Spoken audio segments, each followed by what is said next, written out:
ఈ నర్సరావుపేట నియోజకవర్గంలో ఈ 24 టఫ్ ఎలక్షన్ అంటున్నారు. మరి మీరు మెచ్చే ఎమ్మెల్యే ఎవరై ఉండొచ్చు? అరవింద్ బాబు గారు. ఎందుకని? అతను పోయినసారి ఓడిపోయాడు, ఈసారి అతనికి సానుభూతి ఉంది. ఎందుకంటే మంచి వ్యక్తి, బీసీ క్యాండిడేటు, అందరికి అనుకూలమైన క్యాండిడేటు. ప్రతి వ్యక్తి కూడా నమ్మితే మనిషి ప్రాణం ఇచ్చే మనిషి లాంటి అరవింద్ బాబు గారు. అంటే అధికారంలో లేకపోయినా సేవలు చేస్తాడు. గోపిరెడ్డి శ్రీనివాసరెడ్డి గారు ఇక్కడ చూసుకుంటే ఎమ్మెల్యేగా ఉన్నారు కదా, ఆయన ఏం చేయలేదు? ఆయన చేశాడు కానీ అతను కుల రాజకీయం ప్రకారంగా వాళ్ళ వర్గం మటుకు చేస్తున్నారు. కుల రాజకీయాలు చేస్తారు ఆయన వర్గం వరకు. మీరు ఎవరికి చేయలేదా? అవి సహజం అండి. సంక్షేమ పథకాలు అనేవి మామూలుగా గోపిరెడ్డి ఆధ్వర్యంలో వచ్చినా కానీ ఇలా ధరలు నిత్యావసరాలు వస్తాయి, అన్ని రేట్లు మండిపోతున్నాయి. ఇలా సామాన్య పథకాలు అంటే కనీసం 25 కావాలి. ఇప్పుడు మన డెవలప్మెంట్ లేదు,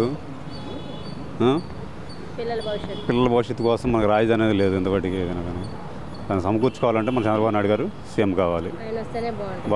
ఈ నర్సరావుపేట నియోజకవర్గంలో ఈ పలానా సమస్య ఈ ఎమ్మెల్యే తీర్చాడు అనేది ఏమైనా చెప్పుకోవడానికి ఉందా? ఏం లేదండి. ఇక్కడ డెవలప్మెంట్ అనేది ఏం లేదు.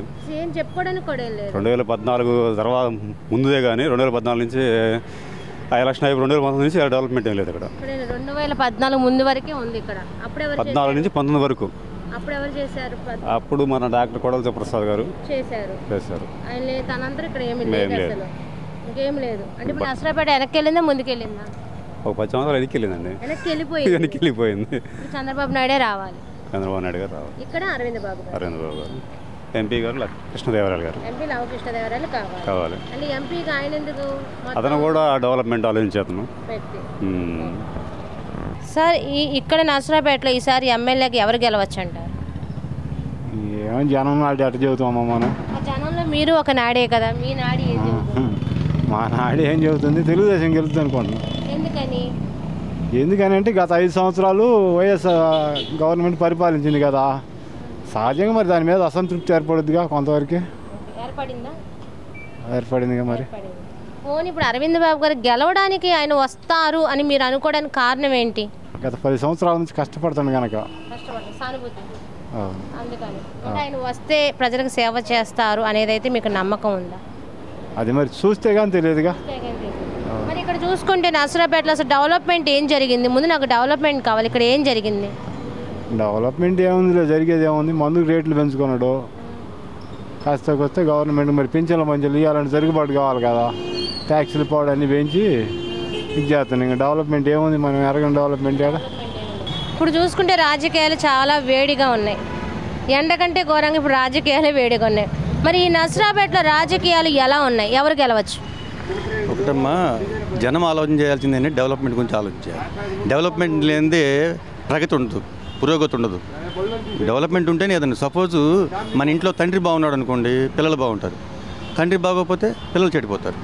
స్కూల్లో టీచర్లు పాఠాలు చెప్పకపోతే చదవరు, ముద్దులు అవుతారు. ఎప్పుడైనా కానీ హెడ్ అనేవాళ్ళు, నాయకుడు అనేవాడు కరెక్ట్ ఉంటేనే కింద బాగుంటుంది. అంటే ఇక్కడ సంక్షేమం అయితే ఇచ్చారే కానీ అభివృద్ధి లేదంటారు. సంక్షేమము అన్ని పార్టీలు ఇస్తున్నాయి, ఏ పార్టీ ఇవ్వకుండా లేదు. అన్ని పార్టీలు ఇస్తున్నాయి. కాకపోతే ఒకళ్ళకి తక్కువ ఇవ్వచ్చు, ఒకళ్ళకి ఎక్కువ ఇవ్వచ్చు. కానీ డెవలప్మెంట్ అనేది లేకపోతే మాత్రం దేశం ముందుకెళ్ళదు. కంపల్సరీ డెవలప్మెంట్ ఉంటేనే ఉద్యోగాలు దొరికేది.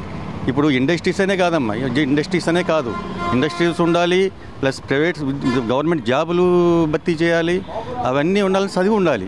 చదువు సరిగ్గా లేకపోతే ఏం ప్రయోజనం ఉండదు కదా. సపోజు ఇప్పుడు ఇంగ్లీష్ మీడియం తీసేసి తెలుగు మీడియం తీసి ఇంగ్లీష్ మీడియం పెట్టారు. గవర్నమెంట్ స్కూల్లో సరైన ఇవి ఉన్నాయా? ఏమీ లేవు.